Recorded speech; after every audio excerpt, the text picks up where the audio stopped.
Welcome to Kaks Bar and Podcast, Canada's first podcast bar. What that means is you can come here for food, you can come here for drinks, you can also come here and record a podcast. Come on down, we're located in downtown Calgary, Alberta in the Beltline area. See you soon.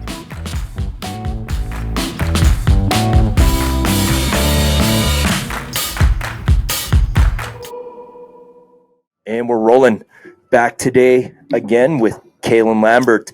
Kaylon is, I'm very grateful of Kaylon. He's our show producer for the Laughs at Kaks Comedy Show that we've been doing every Thursday. Kaylon, appreciate you big time. You've been killing it, finding great talent, as well as staying organized, help promoting, everything like that. Could not be more impressed. Fucking props, buddy. Appreciate that. Bang, bang. Today it's his show once again. Thought I'd bring him on and kind of shoot the breeze about how we feel things have been going with Laughs at Kaks, as well as again getting to know Kaylon a bit and his origin story. I think we touched on it a bit in the last pod, but I want to hear it again or go over some more key factors into learning more about the man here. Yeah, absolutely. Thanks for having me. I'm super stoked to come on the show and let people know a little bit more about myself because as you mentioned, I do run the show. The show is still coming along. We have a lot of comics that are still very excited about doing the show, and we've been seeing it grow even more since the last time I did the pod. So I couldn't be more excited to be a functioning cog in the Calgary comedy community, just because I know how hungry people are, and an extra venue, especially a venue that is now kind of becoming prominent. I couldn't be more excited about it. Fuck yeah. I've noticed a lot more comedy shows starting up around multiple bars around town right now. So it sounds like everyone's kind of catching the wave, if you will, here. Because it seems like there's because before, wasn't there basically, you said 5 spots to perform essentially, right? Yeah. Yeah, like you got your Yuck Yucks, Laugh Shop, and then kind of like Vern's and Modern Love. But so like how I look at it, and this is personally how I look at it. So you're gonna have 3 big rooms in Calgary, and that's the Laugh Shop, Yuck Yucks, and Comedy Cave, I'd say. Whereas you're gonna find a bunch of open mic shows or monthly feature shows that are super awesome. What makes them awesome is the fact that the people who host the shows at Laugh Shop or Yuck Yucks or Comedy Cave, they're the guys or girls that are running their own monthly show, which, they put a lot of time and effort into, which, I'm super grateful to be a part of and be welcomed into. It's like, I don't take my comedy career lightly. I'm still new into it. I haven't been around for a year, but I'm coming on 8 months, and I just feel the growth that I've made has been huge. And I feel it kind of showed that other comics that had been in the scene for a while, that it's all about just like, how fucking hungry are you for it? Because the first few months that I was in comedy, I was already doing Laugh Shop. I was doing Yuck Yucks. I was doing these big rooms. And comics are asking, like, yo, dude, like, how are you getting these opportunities? How are you doing that? And it's like, it's because I'm asking. It's because I'm asking for the opportunities. I'm going out and I'm like... Hey, that's how we met. Yeah. If Kaylon's the last podcast, I'll put the episode there too.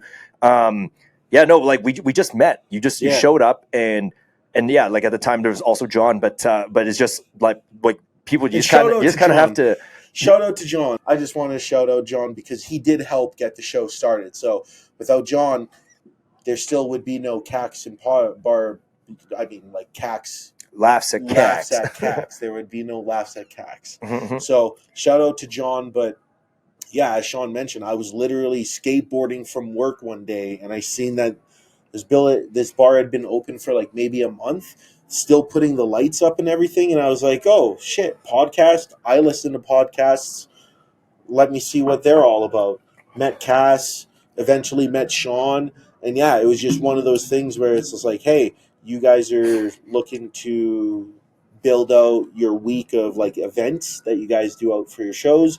Love to bring a comedy show to it because I know people would love to do comedy, and you guys got a sick venue, and here we are 8-9 weeks later, and Yeah, Kaylon, have you always been like that? You just take the bull by the horns and go after whatever you want, basically. Not always. When I grew up, when I was young, I grew up pretty like sheltered, and I had like no self confidence or anything like that. And then it wasn't until like high school, after high school, I got into sales where I was like What do you mean by knocking doors. sheltered? Sorry to interrupt. Like what do you mean by sheltered? Like you're were you like religious or something? Like No, was it that kind of sheltering? Or? Not religious by any means.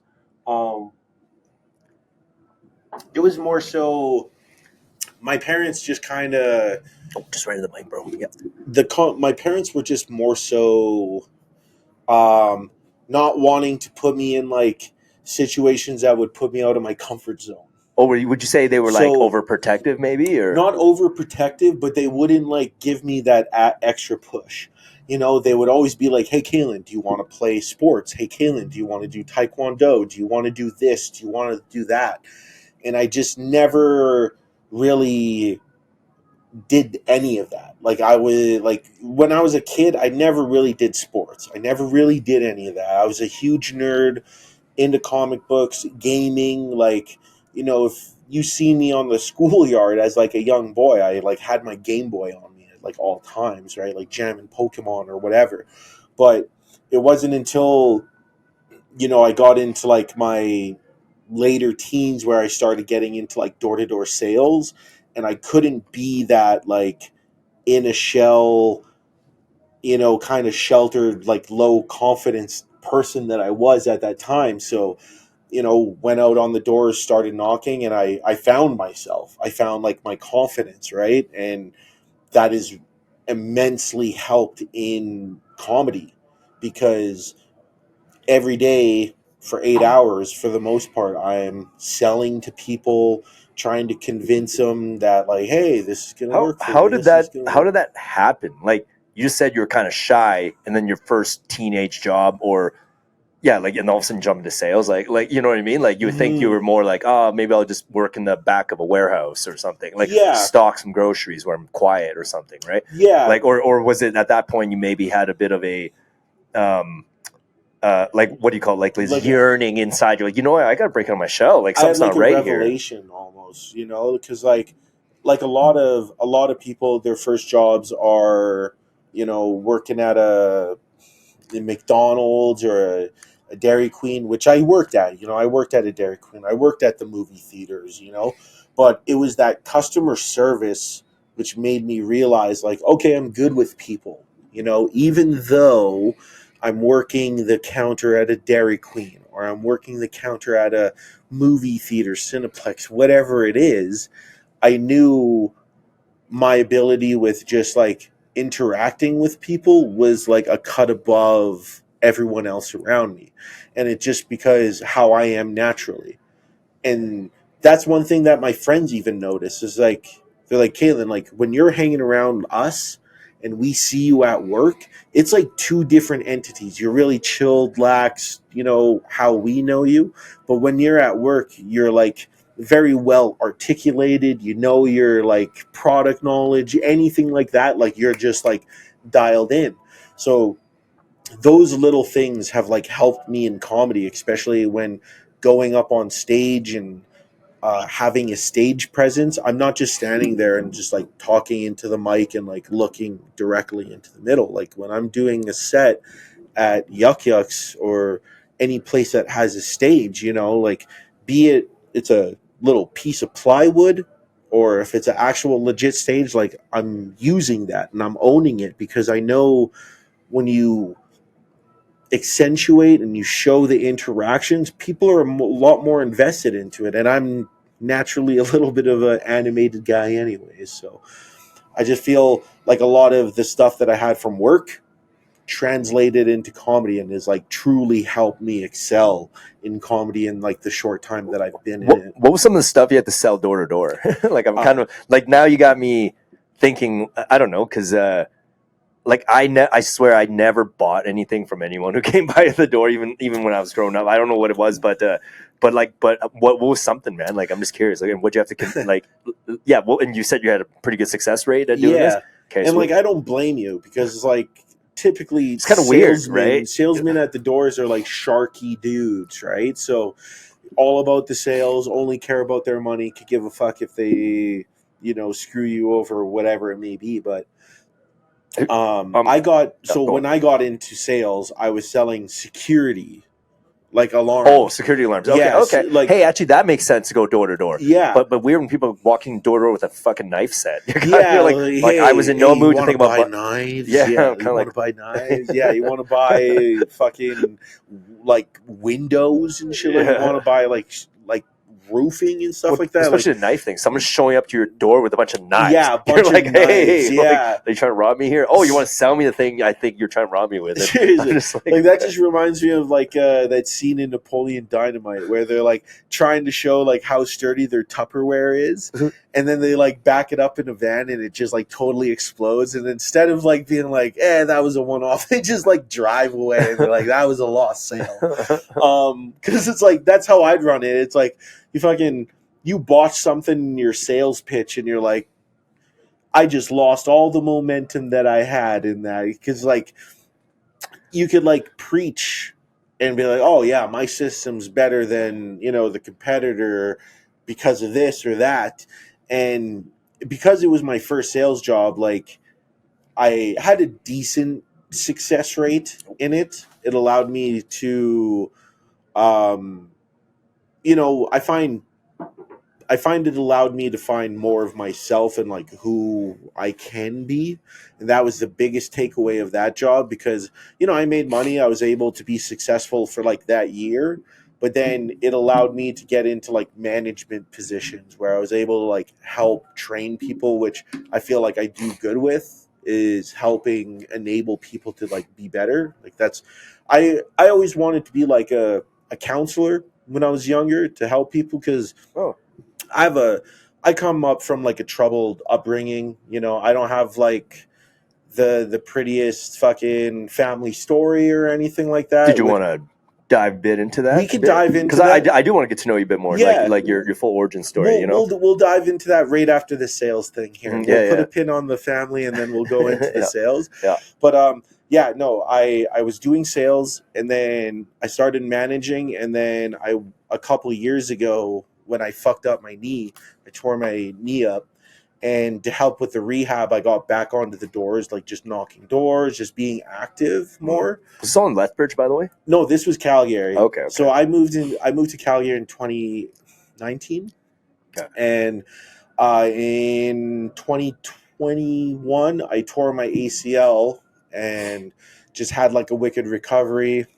No one wants to hear about that. Mm-hmm. But yeah, I just like fucked my knee up, and to help with my recovery, I got a job with TELUS knocking doors. Yeah, just to like walk around and move, like rehab your leg, basically. But in a way, that reinvigorated like my salesman in me because I was fucking killing it. Like I was on the door and I was just myself wearing a TELUS polo, but I had my knee brace on. Like I have tattoos. Like I probably don't look like your typical, TELUS salesman. Well, yeah, like maybe for a few years ago, but I noticed now it's just been such an explosion of tattoos. Like it's like commonplace now. Like, exactly. I don't even bat an eyelash now. But I think that I found that helped because I'd be on the doors and I'd see people like break the eye contact and look at my tattoos. And I'd use it to my advantage and be like, do you want to look at them? And like show them. And they're like, oh, I like Star Wars. I like Mass Effect. I like the stuff that you have tattooed. And that totally helped me on the field because it humanized me to these people. It's like, oh, my nephew or my grandkid likes this stuff. So it's like, oh, this guy isn't some shark coming up just for our money. That's so different from back in the day. Oh, right. Like, the traveling door salesman. Like, oh, they look like Mormons back in the day, literally. Like, you're like, oh God. If that dude came knocking, draw the blinds, but again, that goes back to peep. If you showed up with trying to sell a knife set, I'd be like, oh wait, you're trying to sell me the knife set. Even today's day and age, people will be like, what the fuck's going on with this guy? Yeah. Fuck. Like, oh, he's robbed me. No. Carry on. Yeah. But yeah, no, I have no problem delving into my origin story because I find like it is what defines me not to be like a lame wad, but I think it really does, because you've known me for a few months now, Yeah, and definitely talk to you regularly. yeah, Yeah, and I definitely know you have a chip on your shoulder. I'm just trying to figure out where that came from. yeah, We and all you, do. and We you're all and do. you're But and like, you're gonna find out, because like the thing is, like, I'm a very happy-go-lucky guy, very chill, relaxed. Like, I try to enjoy life the best that I can. It's because I've seen the shitty sides of it.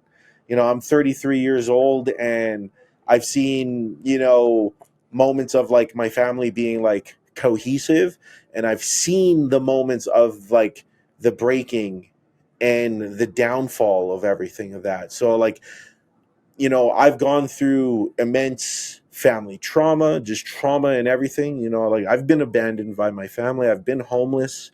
what? I've been through all that. I've been When you through say moments of like homeless, you like were you on the street or just like you just crashing friends' like couches kind of thing? like like so I wouldn't say like sleeping on the streets, because thankfully I have the fucking friends that like were there for Okay. me. You I just had didn't like have a house to go home I to. just didn't I but that's what it was. It was like like sleeping on one homie's couch, and the next month another's homie's couch, and it's like, like for me, like imagine how I felt like that picture being painted to my friends, because it's like that's Yeah. not who I am. I'm a strong individual that can handle myself, but even at people's lowest times, Dude, people need even help, they man. need Yeah. help, Oh yeah. No, and well, I've housed friends before for a little I've bit. been like It's I've been in moments where I've been like extremely stubborn, of being like, no, I don't need help. That's such a sign of weakness. But that's because like what I was taught growing up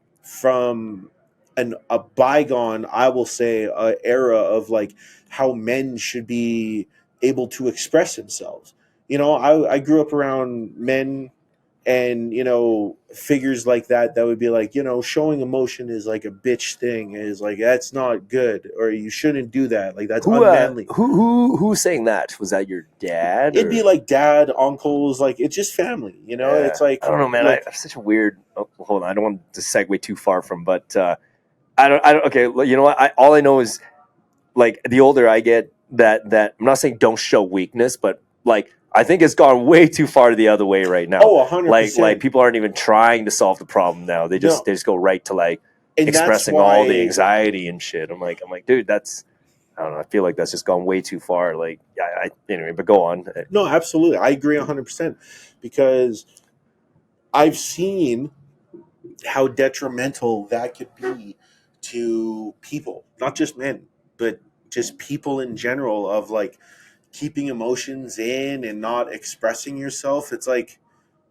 not to get fucking deep or anything like that, but like there's a reason why there is, men leading, suicide rates. It's because like people don't check in on people as much as they should, and realizing that every day people go through shit. And I don't mean to like stem away from like a podcast or anything, but like Oh, this is this a is what I podcast. went through. This is all Like, good, I man. just mean like like Yeah. comedy. But this is what I went through. This is my life. This is what I went through. I went through a ton of trauma as a kid, and it helped define me to who I am today.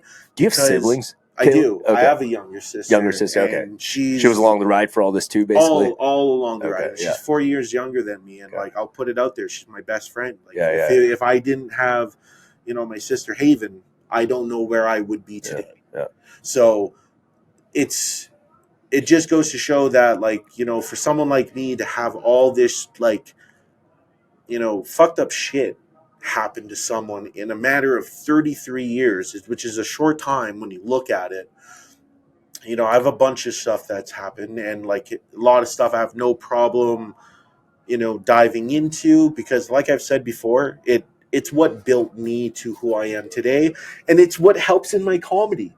You know, Comics are troubled people, but we're able to turn that trauma into comedy and laughs, because not everyone experiences that stuff, and that's okay. But it just allows us to show you that, like, hey, this does happen, but here is the funny side of it, because even when I'm going through this stuff, I could look at it and be like, okay, I could get a little bit of like a joke out of this, or I could laugh at this now. When it was happening in the moment, it was just dreary and dreadful, and you're going through stress and all this, like all these emotions. Whereas like now, 2020 hindsight's always in 2020.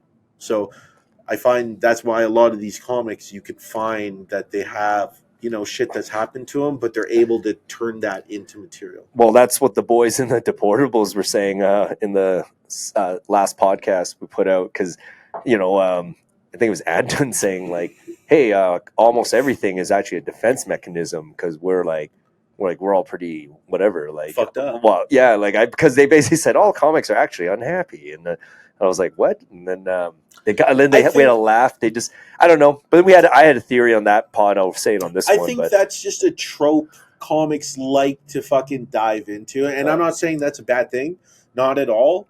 I thought that when I originally got into comedy, it's like, oh, all comics are just like have had just the worst of the worst luck to happen to them. And it's like, no, it's all walks of life. Yeah, it's all walks of life. And sure, I think the common denominator in comics is that there is a defining moment where it's a traumatic experience, and that's where it becomes that defense mechanism that you use to turn it into comedy. Mm-hmm. And that's the thing. Anytime I've been with my friends, I've always been like the funnier guy, the guy that like tries to like, maintain the entertainment type thing, because I know I can hold that. But I wasn't always like that. And we spoke about this in the last podcast. I wasn't always like aimed to be like the life of the party or anything like that. And it's not like I still try to, or I try to aim to be the life of the party. It's just like, I know I've broken out of my shell. So if people like call on to me and be like, hey man, like, what's a good joke, or any of these little things, it's like, I'm not going to shy away and be like kind of deflect it to somebody else. Like, I'm more willing to take it head on. And as you said, grab the bull by the horns type. Mm-hmm. Mm-hmm. Yeah, no, it's almost like there's two types of classic comedy guy. There's the clown, who is very eccentric, like in a medieval court system, that'd be the jester.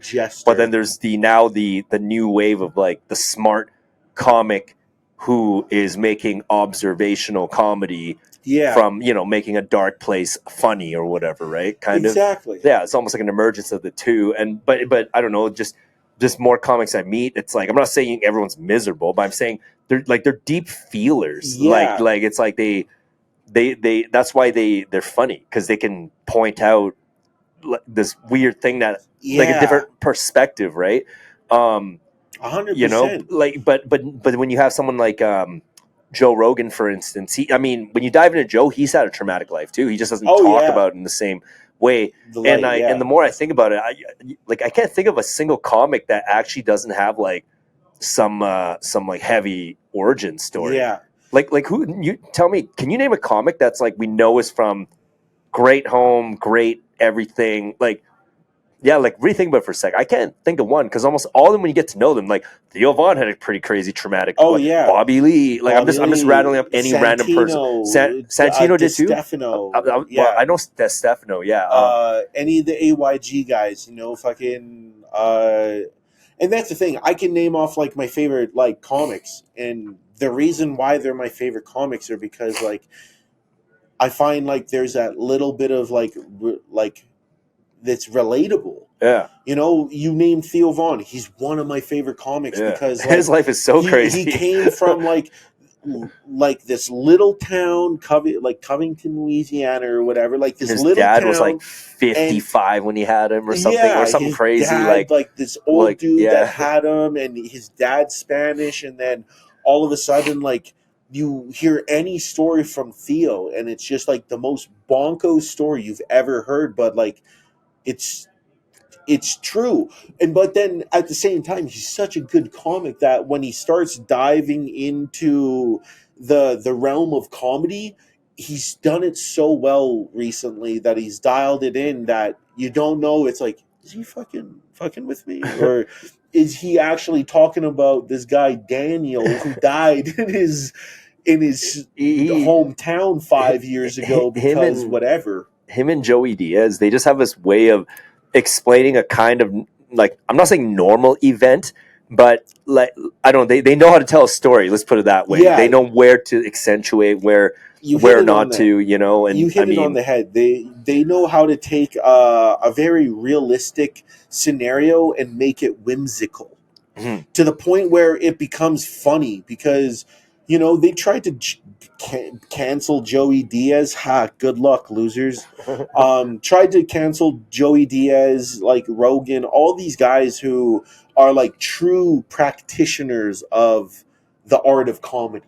You're not gonna cancel these guys because they represent what is true comedy, and you're still gonna find those guys in the halls. Like what we were talking about earlier. There's guys like Shane Gillis. There's guys, Bill Burr still fucking doing his thing strong. Mark Normand. Everyone you rattled off had traumatic upbringings. Yeah, it's exactly. Like not one so far. Like R.I.P. Norm Macdonald. Like there's all these comics that, and a lot of the guys I just named are like the people that I look up to as role models or icons to comedy and me.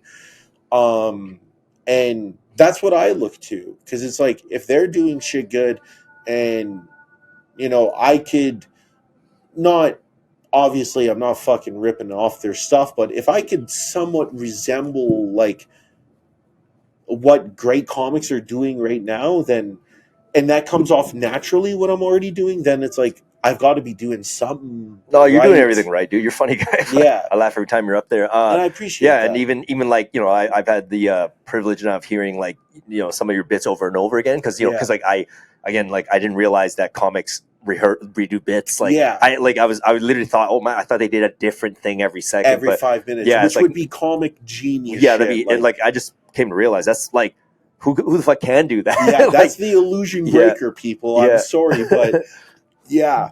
No, you're definitely like you're definitely leveling up. That's why I enjoy talking to you, because you're an ambitious dude and you're definitely leveling up. So I mean, who 10 years from now, who the fuck knows where you'll be, man? You'll probably be fucking doing stadiums or something, and that's the goal. That's a dream. It's just a matter. I'm.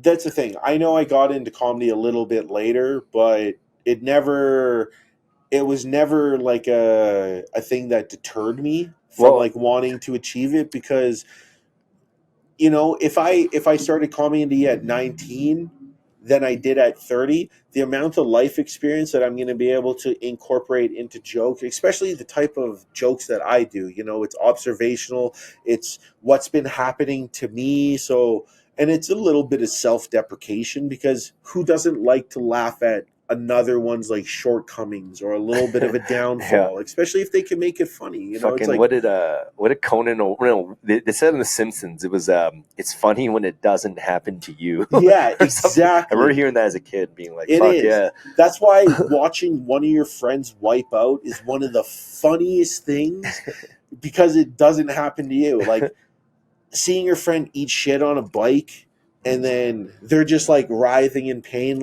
You're laughing until one of the friends is like, "Oh, he's actually really hurt," and then you're still snickering a little bit, but you're like, "Oh shit, dude, you okay?" Yeah. And you try to hold it together, and then all of a sudden they try to talk without with the wind knocked out of you, and you're laughing in your face, and you're like, "Oh, I'm sorry, bro." Well, dude, I don't feel like you started too late, because the nice thing about your chosen career path now, it's like there's no time limit. No. It's just that, from what I understand, based on Rogan and everyone who's been explaining, they all say it's 10 years before you're dialed in. And when they say 10 years, they mean 10 years the way you've been doing it. Yeah. So multiple times a week, honing that craft, hustling, growing. They say it takes 10 years for it to the way they described it was have that no nerve thing. Yeah. Maybe they still get nervous, but no nerves in the performance. Yeah. Because that's the only thing I've been noticing different, based on everyone that laughs at Kaks, between the people who've been doing it longer and the people who haven't. All I've noticed is, because everyone's premises, well, everyone except you know what I'm There's talking about. government. But yeah, There's but like, but government. otherwise, almost everyone, like a high percentage, I would say 99% of everyone's been through Laughs at Kaks, the Yeah. comedians. All their premises, I'm like, I get where they're going with it. It's fucking funny, relatable. and like I can tell why they're comedians. Like they see humor in this, but the only difference is that I can see between, like for instance, last week, like Scott Belford killed it, Yeah. right? And it's just Crushed. I didn't like energy wise. I felt no nerves from him. No. Like versus the other guys who I could feel the nervous energy. Like that's the only thing off I've been noticing. Especially at the beginning of Scott's set when we had to dial in his sound because he was talking like more into it because Yeah. he's a more higher energy. Yeah. So we had to like reduce the gain on the mic. So he maybe did 2 jokes where it got a little it was crunchier on the mic. Yeah. And I think people were kind of like recoiling back because it was taken away because it was like hitting too much. Yeah. But as soon as shout out to Connor Christmas, dialing in the gain, Yeah. Scott's set was fucking magnanimous but after that. The thing with Scott's professionalism, because it wasn't like he was like No, flabbergasted by the that's what I sound mean. being That's he what I just was rolled getting right at. into the next one, and yeah, energy wise he was still cool, calm, Yeah. collected, and that's just the only A difference pro. I've noticed. But they say it takes 10 years to. Well, that's what Rogan and all these guys saying to get it to almost develop that fifth muscle in your honing of your nerves, if you will. It is where it becomes like second nature, like truly second nature. So think of it. So even if you're 33 starting now, like 43, but then say 43 to 50, you have this dynamite prime period where you're like killing selling it. out a stadium or like then yeah, no, it's and doing like Bert Kreischer like Segura numbers, and every comic can like wish to do Segura numbers, fucking what do you do, like 300 shows in like 365 days, like mental. Jesus. Like I'm a no-name comic, like new guy, and like I was burnt after doing like multiple sets on like multiple weeks when I first got in. So it's like I can only imagine being a legit pro traveling the world, and I mean the world, not just North America, but like traveling the world, doing a different city every night or every other night, and just absolutely well that's why killing it. that's why they're the top of the food That's chain, why right? Tom Segura is Tom Segura. Yeah, anyway, you were saying about just trying to work your way up to being as awesome fucking Tom Segura and everything. Yeah, that'd be a fucking dream. Yeah. But dude, it's not out of the realm of possibility. You're doing, from what I understand anyway, like Kaylon, what I appreciate about you is your work ethic. So I mean, as long as you keep doing that, like something's gonna happen. That's just all I know. You're leveling up. It just sucks when you meet people and I appreciate that, by the way. Well, it sucks when you meet people that are in the exact same spot in all facets of their life, and it's like 10 years later. You're like, and then you hear them finally saying stuff about, well, like, hey, I want to do this and that, but you're kind of like, I've already been doing what I've been trying to do. Like, it's hard. Like, and you're just starting now to, like, you're like, just like, I don't know. I mean, I could be wrong, and some people can hit a home run out of the blue, but I'm just realistically, I'm like, you got to put in the hours 100%. Because like you're going to get the same disappointment we all did. You're going to go through the same failures we all did. You're going to meet the same people, go through the same, like, I don't know, man. Like, I don't know. Like, I'm not a parent, but if I ever have a kid, like, I think the main thing I have to drill in their head is, because I feel like it's a mistake I made, but I'm like, dude, there's so little time, man. Like, you got to dial in being productive as many hours as you can. Like, I'm not saying never go out and have fun, but no, like, but you just have to be kind of like pushing yourself to learn more shit. 100%, and it's fucking hard. So I agree, but at the same time, with that being said, like, don't be fucking scared to like fail, because like those failures and those little hiccups in life, and that's what's gonna make you a better person. Like trying at different aspects in audio mixing, whatever it may be. Sure, it didn't work out at that time in that exact time, but doesn't mean that it's not going to come out and like help you later on in life. So it's like, through life, experience things and enjoy it, but at the same time, as you mentioned, life is relatively short and you only get one run at it. So it's like, make the most of it that you can. So, and that even like rings true to like why I got into comedy, because I didn't want it to be one of those things I regretted 20 years, 5 years later down the road. Yeah. It's something I'm genuinely passionate about, and it's something I care about. And if I don't make a career out of it, that's okay. I could sit here and say that's okay, because this is something I'm just genuinely passionate about, and I'm just happy to be able to be a part of a community that has accepted me to like do the jokes that I want to do. But at the same time, it's like I'm also no pushover. I'm not taking this lightly. So the opportunities that I do get, you better fucking bet your ass that I'm not squandering this stuff. I'm coming prepared, and I'm coming for that ass. Like Hey, I feel like I'm one of those younger guys younger guys on the scene, so to speak, that has actually showed that you could do a lot in a short time. Because there's a lot of people that have been in the community, and this isn't a slight to anybody.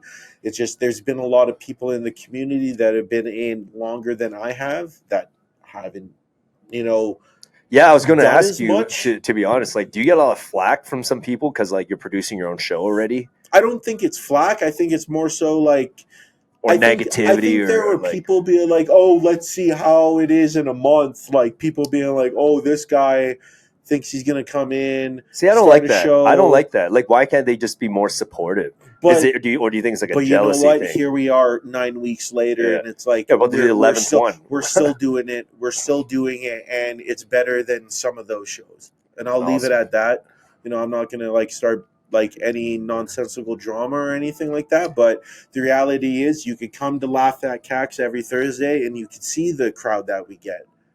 It's been here for a short time, but we've made an impact in the comedy community, and that's not just me saying it. The comics obviously care about the show. That's why it's still going. So, to the comics, you know who you are, that were, giving me flack at the beginning.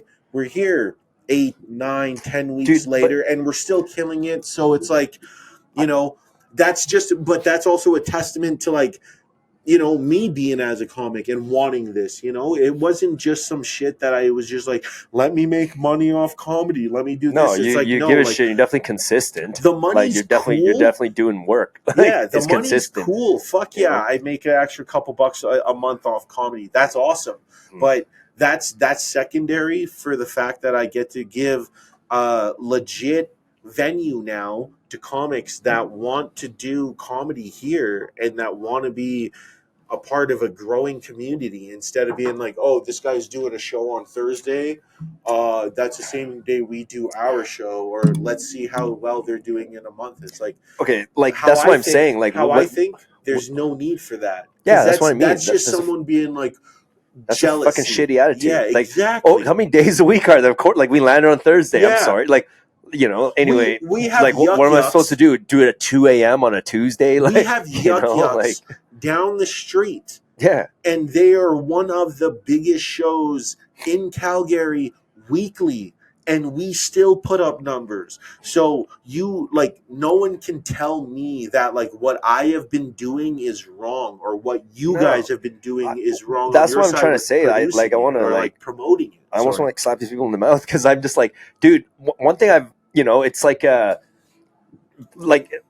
life is unfair. Look, it's not like, I'm sorry that Kaylon came and fucking went up and took the reins and made this happen. Like I that's, had the balls. yeah, to go like, out and it's not like make something out of it. Like, look, it wasn't like there was like 10 people knocking on the door. Like, no. Kaylon showed up, had a plan. We said, let's do it. Bang. Yeah. It's like that. These other people are waiting for someone to come and give them. Sometimes you got to create your opportunity, man. That's what it is. And like, life's unfair. It's like we have a way better life than people literally born right now in Gaza. Yeah. Like, you know what I mean? Like, straight up. So shit's lit over I'm not gonna there. lie. I just hate the fucking complaining sometimes I get Oh, off air. dude. Like, I think I'm going to take a different approach now. Yeah. I'm just going to be like, I'm literally not engaging in this. Yeah, Bye. people Like, can 'cause- miss me with that shit. Like Yeah, all the complaining and all the politics and stuff like that. like literally, I'm like, what do you want me to do? You want me to give you Kaylon's show now? Like, no. Yeah. Like, it was like, and second of all, it's not my show. That's your show Yeah. out of our venue. So like, Yeah. I just don't get it. It's And- kind of like toxic. And I was, And that's the thing, you know, like people. That's the thing. People like to think that they could like fucking come in and like scum a show or scab a show from somebody, but like the reality is like I came here and I created the relationships with the people at the bar. Like you weren't here, like to whoever it was or whoever it is, like coming through trying to scab a show. It's like, first of all, fuck you. But on top of that, it's like I did the work, you know, like I came here, I spent my own resources to make this show what it is on top of them helping. So it's not like it was just handed to me. You know, I came with an idea and we also worked together to make this shit happen. Yeah, and at the end of the day, like I'm repeating myself, Yeah. but like you made it happen as you said. Like what, like, to these certain people, I'm like have you approached the venue about doing a comedy night? Yeah. Like have you, you know, there's loads of bars in the town. Like Yeah. I mean, like I don't like that No. and plus like I don't know, I'm no pushover either. I literally No, just told the guy, I'm like, and that's what I'm like, I are you out love- of your mind? Are you out and of your that's mind? what I Like get love out of here, about man. you Like get guys. out of here. Like it's, I don't know. And then next, you know, it's like there's some, I don't know. I do gotta admit, Kaylon, like, and I kind of talked with the Deportables, but the more I learn about the comedy scene, I don't think it's a Calgary thing. I think because I heard about it from Rogan, but I think it's just the nature of the industry, because it's competitive, because everyone needs the spotlight to grow, right?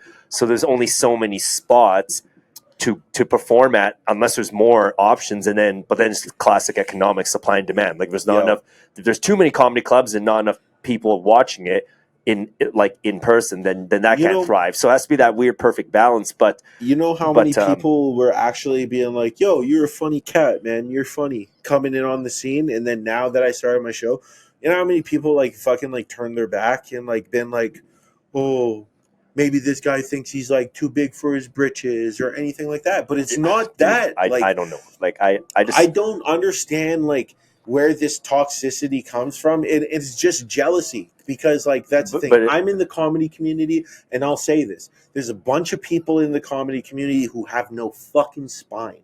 So they just expect things to just fall in their lap because maybe that's what's happened in their previous life. But as I mentioned, or like in their life previously, sorry. But as I mentioned, dude, I came from fucking nothing, dude.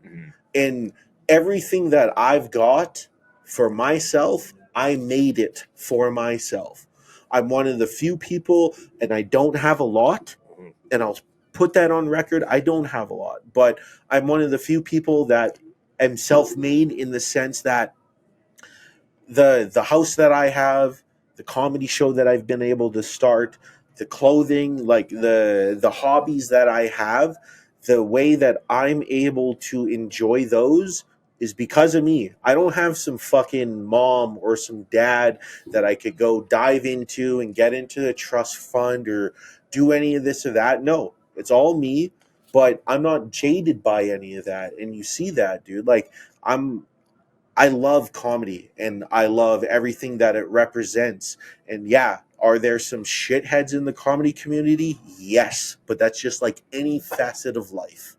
But the reality is that I am different than a lot of the comics, because even though I started comedy new, I have a different drive than a lot of other people. I have a different gear, and you've seen it. Like, yeah, I have a chip on my shoulder because what has happened to me in my past. Yeah, but you're using it right? You're not just sitting there like fucking, I don't know, doing a dude's OnlyFans, showing off your feet, and like, I don't know. Like, I was able to grab I don't know what example I was going there, but energy. You made it. You transfer into the stuff you're passionate about. Yeah, I wasn't expecting man's OnlyFans feet. I don't know, but you know what I mean. Like some people are like, "Oh, like my life is horrible," so then they just they're like they throw their dignity out the window, and then like, dude, I don't know. Like, I know what you mean. Yeah, like, but that's not a knock on OnlyFans.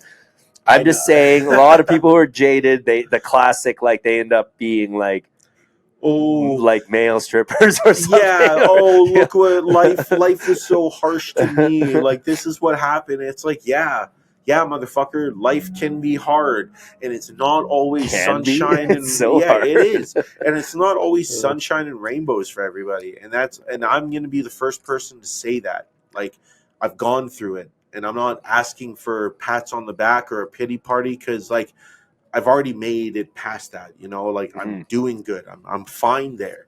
It's just the fact that I didn't let that, you know, make me who I was going to become.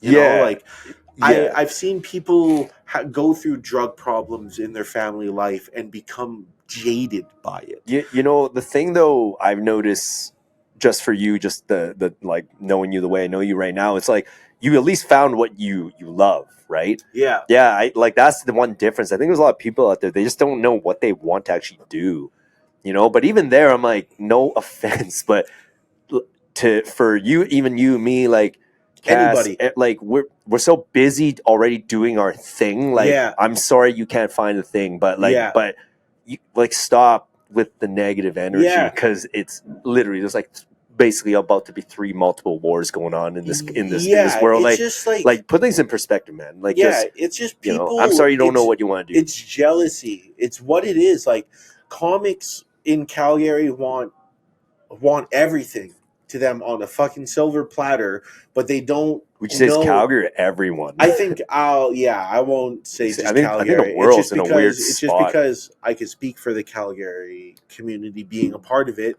In a sense, it just feels that like everyone wants to be like, oh, I've been in the comedy community for 10 plus years or 7 years or this or that, and like expect that they're owed. And it's like, have you maybe took a step back and thought you've been doing it for 10 years and maybe you're just not funny? Maybe you just don't have it to take that next step?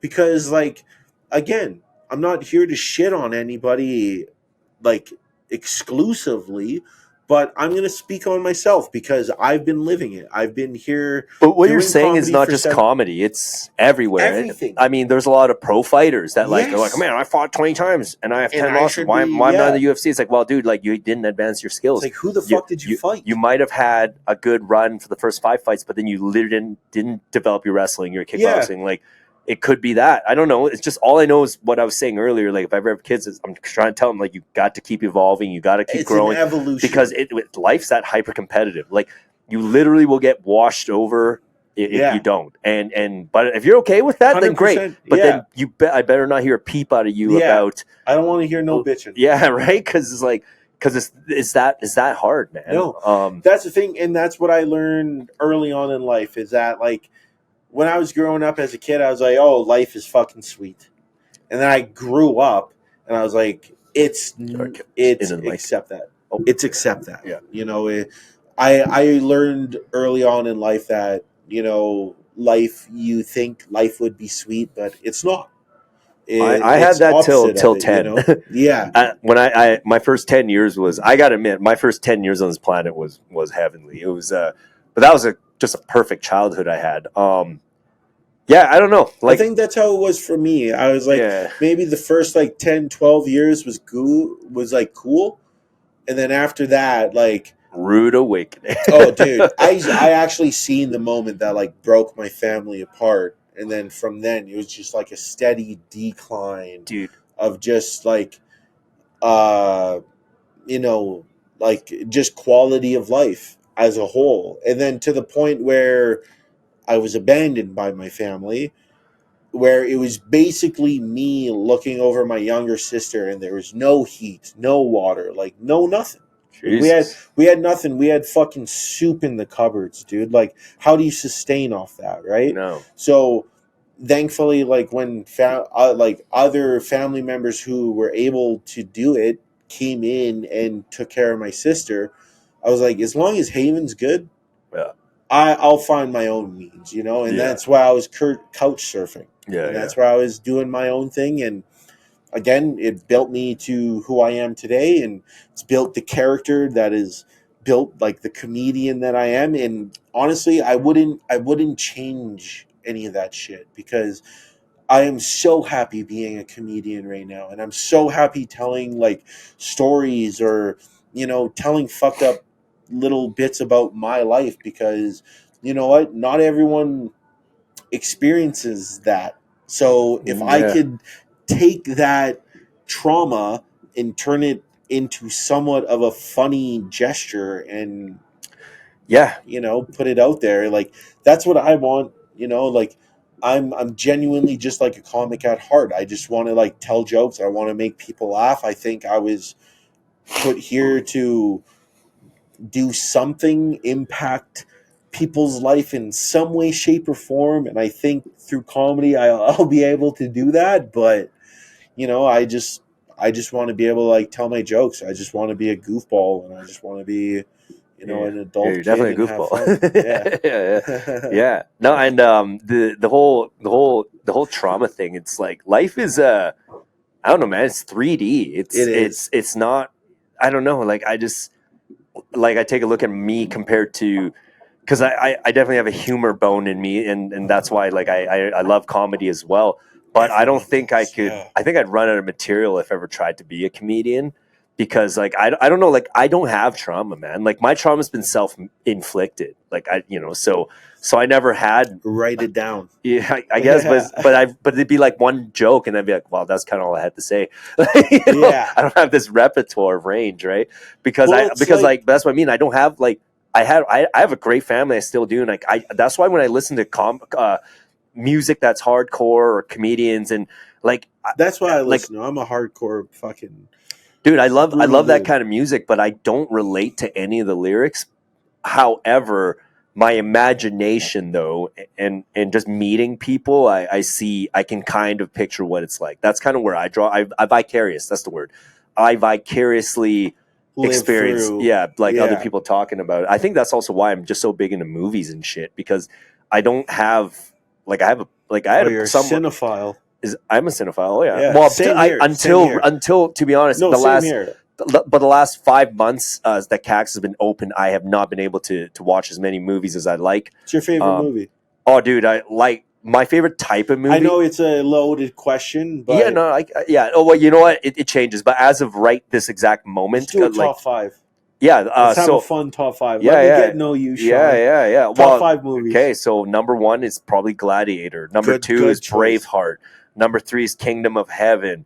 Number 4 is probably The Patriot. So big timepiece. Doesn't even, it could be science fiction, like like I do love Star Wars Well- as well and everything. I Well, just you love just named like 3 movies that were like yeah they based are off of like real historic events. they are, yeah, and but what I loved about those movies in particular is every character, essentially I'm like, that's the way I think a man should try to become, or at least as close to it. Yeah. Like just stoic, strong, principled. Don't show emotions. Well, blow it's your not- brains don't- out it's at not- 50 years old. yeah. Is that what Gladiator did? I don't remember. Yeah, I think that's what Gladiators did. No, if no. they, No, if but that's they not. made it through That's the not what rings, Maximus yeah. did, or fucking William Wallace in the. No, they tore his ass apart. Yeah, but I'm saying they. Yeah, I don't. Okay, look, I love those kind of movies. Last night I was actually watching Kingdom of Heaven again, and yeah, my girl Great was movie. like, "Oh, she Orlando was like, Bloom what in are that? what are you watching?" I was Did like, you know that Edward Norton? "Yeah, he was the is king. The masked, He was the Jerusalem king Yeah. for the Shout out for the, Jerusalem. for the Europeans. Yeah, no, it was. I just feel such a way about it whenever I watch those kind of movies, because I feel like that's the way we're supposed to be trying to trajectory be like Yeah. that. Fuck. What are your top 5s, man? Favorite movie I'd say would be Dark Knight. Yeah. It's probably the first Hold time I on. walked out of a movie theater and I was like, "Whoa, that was fucking great." It's. I love that movie too. I like- will take away the superhero aspect, the way that Christopher Nolan just like directed it. Heath Ledger stealing the show, not only just as Joker, like as an iconic character, but just like his acting performance is fucking top notch. Top notch, man. Second movie, and this is no particular order. I'd say Dark Knight is number one, but after that, it just becomes a random Dude, selection. I'm in random moods too. Okay, Yeah. like Dark Knight might be number one tomorrow if you ask me Yeah. the same question. I think it's just because I watched Kingdom of Heaven yesterday. Terminator 2, Fuck yeah. probably the best action movie and one of my favorite movies. Like when Arnold Schwarzenegger throws the guy on the burner at the beginning of the movie, one of my favorite scenes. Yeah, like you forgot to say please. Like, Yeah. dude, so good, so good. Another good man. movie, Godfather, number one. I don't. Oh, I've seen it, but I don't recall it as good. man. What do you So think good. of like Goodfellas and Casino and all those movies? Heat's my favorite. Heat's my dope. favorite. Heat's dope, Val Kilmer and I think Pacino. Pacino, Yeah, that's a good one. Yeah. Casino's good because it's got the iconic. Is this your pen? Is this your pen? Nah, it's not my pen. Fuck off. And he's Yeah. And then Goodfellas had the other version, like, I'm a funny guy? What do yeah, mean you funny? think Like, I'm a funny guy? A funny guy how? am I funny looking? I don't know. Like, you say funny shit. I don't know. You're a funny guy. No, explain to me how you think I'm a funny guy. Oh, Yeah. man, fuck, yeah. No, yeah, I'd say, yeah, Dark Knight, Terminator 2, Grand Budapest Hotel is I've never seen that one. phenomenal That was super movie. good. I'm not even going to try and say the director's name because I'll just botch it. Yeah, you know what? I'd say Gladiator's right up there. Gladiator is fucking awesome. Yeah. I remember my auntie took me and my cousin to that Holy fuck. in the theaters. How old were you? Like probably well too young to watch that. Were you even 10? Maybe like 13, I think. Dude, Because Gladiators. I watched it in theaters. Yeah. So like when did me it too, come man. out? 2000. 2000. So I would have been 10 Wait years a old. minute. Nope, I don't think it was 2000 because that doesn't make sense. I remember I was in junior high. 99? 2000. No, you were right. Okay. 2000. So I was It must have 10 been on years that old. 99, 2000 So cusp, I yeah. was 10 years old and my auntie took me and my cousin to that. Man. And to this day, me and my cousin are like, yo, Gladiator rules. Dude, don't you feel like this is something I didn't even realize about myself, but when Gladiator came out, the instant it was available to rent or whatever, like I watched it probably 3-4 Blockbuster? times. Like, yeah, I used to work at Blockbuster. Yeah, Of course you did. but yeah, and I remember watching it like 3-4 fucking times, and like in hindsight now, like if I watched a 14-year-old kid watching Gladiator 3 times in a row, I'd be like this. There's something interesting about because like that's just. Like it's not just the sword fighting or whatever, but it was like I remember being mesmerized by the character Maximus, right? Oh, like I was just like, Maximus Perseus. Yeah, like I'm just like what a like that's the way a man should be. I just remember like noticing that and then realizing how far off I was from it and feeling like shit. But and shout out to Joaquin Phoenix, like as the bad guy there, choking out the dad at the beginning, and then just being a villain. Like, such a good movie, like sensational movie. To round out number 5, you know what? I'll shows, man. Dive into some shows. Shows. Too. Yeah. Shows. Okay, I got those. Yeah, Number one, we got It's Always Sunny in Philadelphia. The best sitcom. Okay. I love that. Number 2, probably got Arrested Development. Okay, so these are all comedies. Then. Yeah, Arrested Development. Number 2, probably got Curb Your Enthusiasm. 4. Okay, of course. I'm asking the comedian. He's listing comedy shows. This is what I got. Yeah. 4, I will say True Detective. Yes, season 1? No, yeah. Yeah, season 1. That masterpiece. Number 1's amazing. 2 falls down. 3 picks it up a little bit, but like you can't beat number 1. Yeah. Number 1 is masterpiece. I'll say number 5, The Boys. Like The Boys is so good. I'm a big superhero nerd at heart. Yeah. And I don't think there's anything that dials like that true superhero reality that it would be. Yeah. If we were living in that shit. Yeah, like, because as if they're all fucking good people. Like, come on. Yeah, you don't think governments don't have their toes dipped into, the conglomerate? Yes, they do. Yeah, exactly. Yeah. I'm so glad you mentioned True Detective because True Detective season 1 is one of the best. I think about that show probably weekly. Like I'll just tune into some just rewatch it over and Dude, over. Like the beginning, like Lord of the Rings, I do yeah. a yearly watch of it. Yeah. I'll do a yearly extended edition watch of Lord of the Rings. Then after that, we'll do a season 1 watch of True Detective.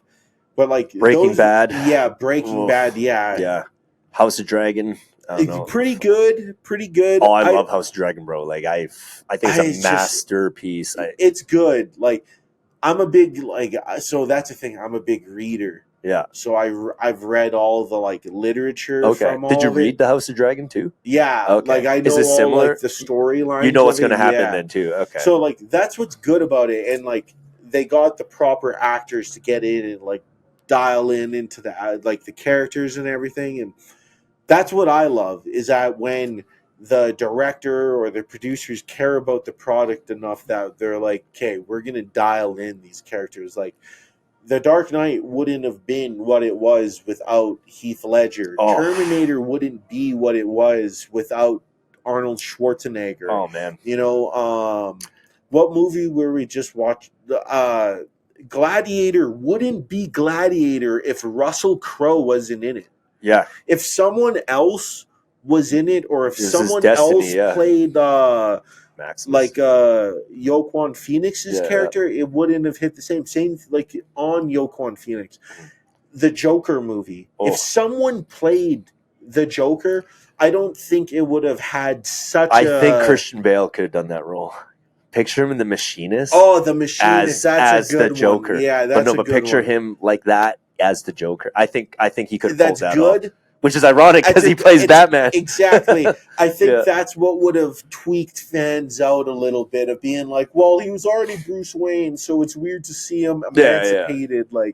No, I definitely get that, but at the end of the day, it's what like about Daniel Day-Lewis playing the Joker. Oh fuck! Like an older Joker? the Walking Phoenix version. Like just imagine him in his prime. Yeah, like the guy from Gangs in New York playing the Joker. Oh, like because that's a super like actor. D.D. Lewis in his prime, but doing a Joker movie, dude. If he was Bill the Butcher as Joker, that would have been one of the best performances ever. Gangs in New York, what a masterpiece too. Movie. Like just deep. I remember there's some movies you just leave and like you literally are like twitching because you just feel so much emotion because you're just like.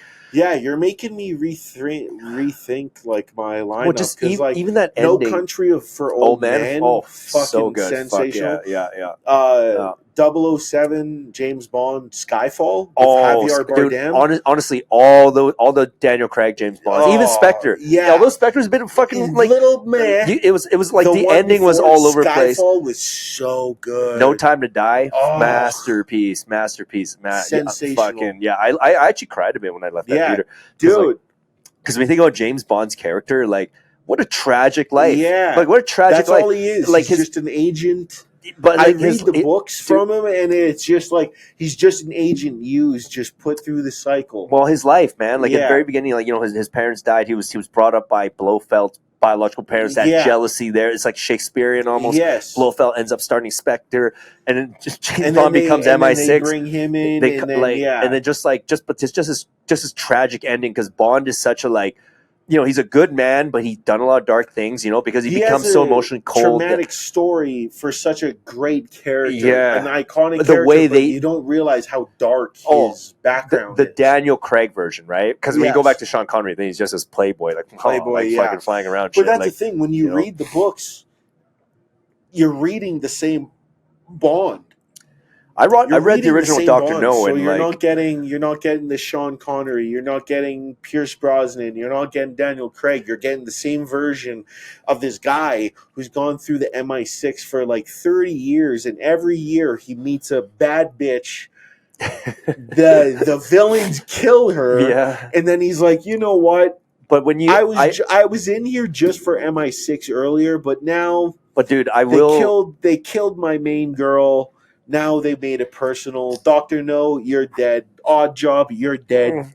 Everybody, They were very cartoonish in those movies, but the Daniel Craig character, though, I will say this because like I've when you think about, okay, yes, he's a tragic hero. He went through a bunch of shit, but him during the peak of his adulthood as he got his license to kill. When you think Yeah. about it, no, he wasn't a good guy. No. Because that's why they got him in. Because Yeah. he was a bit of a He was a sociopath. badass. Yeah. Like badass as in, capable and skilled, but he was he did grandiose good things as in stop terrorist organizations, but you take a look at his day-to-day living, no, he was not a good guy, because he went around just assaulting, killing, Yeah. and like just basically like just banging as many women as he could, 'Cause- but he was dead inside, Yeah. right? But he had Because enough. Casino Royale is his first mission actually as an MI6 Yeah, agent. His first mission being 007. And he got the license to kill. Yeah, Yeah, the exactly. license kill. Yeah. And then that's why I love that movie, is because it's a true depiction of like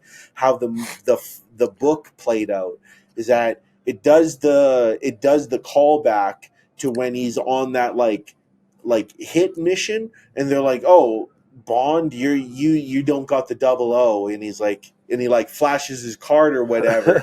He kills him, and he's like, I do have the license to kill, you know. Fuck. So it's like, that's what's awesome about the character 007 James Bond. Is that fucking brilliant character, man. truly. Yeah, no, dude, honestly, we can talk movies like all day. We should do. Okay, well, fuck, let's just do a movie podcast. We'll do a movie podcast. Yeah. We'll hash some shit.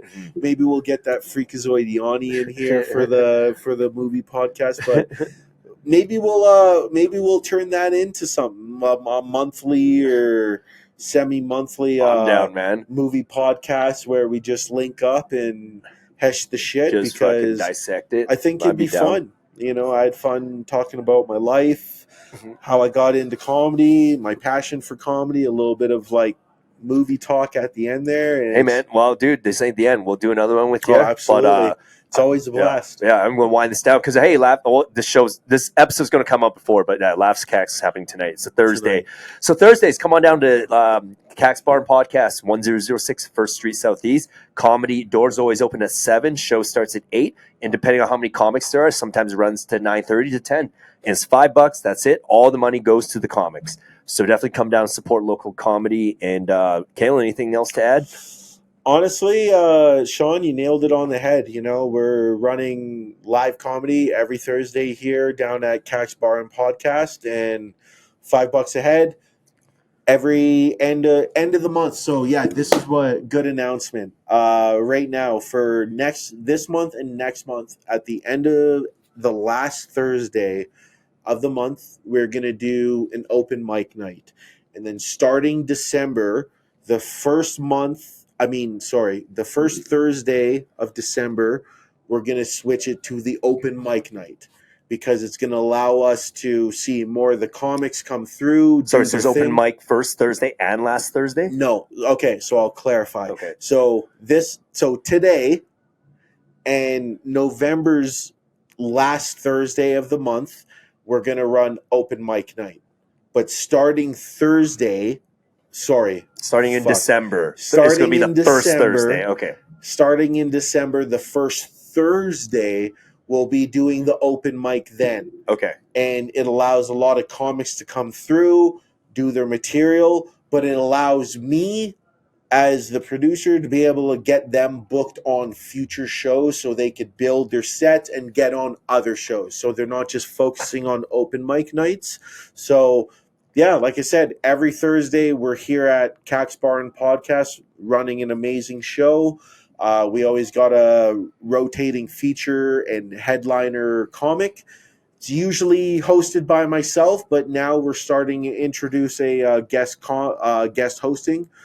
Last week we had Yanni Asimakis, who absolutely fucking knocked it out the park. So yeah, catch us out here. We're doing our thing. All right, guys. Okay, have a good one. Bye. Go Birds.